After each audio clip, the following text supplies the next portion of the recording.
जोशी यांनी जे वादग्रस्त वक्तव्य केले होतं त्याचा खरं तर राजकीय वर्तुळामध्ये पडसाद उमटलेले होते।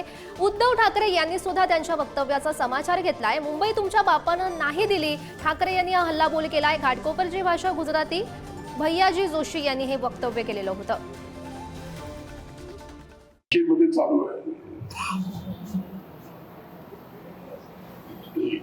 याचा अर्थ असा की मुंबईची एक भाषा नाही, मुंबईच्या अनेक भाषा आहेत,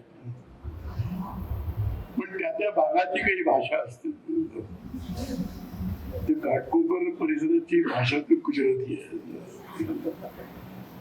गिरगावमध्ये हिंदी बोलणारे कमी मिळतील, मराठी बोलतील। त्यामुळे मुंबई सोपं आहे की येणाऱ्या माणसाला मराठी शिकलं पाहिजे असं नाही। जे परवा येऊन गेले ना इकडे अनाजी पंत जोशी, घाटकोपर मध्ये बडबडून गेले की घाटकोपरची भाषा ही गुजराती आहे। अहो, तुमच्या बापांनी नाही दिली आम्हाला मुंबई, मुंबई मराठी माणसांनी लढून बलिदान करून मिळवलेली आहे। त्याच्यामुळे आम्हाला शिकवायला जाऊ नका। त्यावेळेला संयुक्त महाराष्ट्र जागा वाटपावरनं फोडणारी ही अवलाद जनसंघाची, हिला ना मुंबईबद्दल मराठी भाषेबद्दल काही प्रेम आहे ना देशाबद्दल काही प्रेम आहे।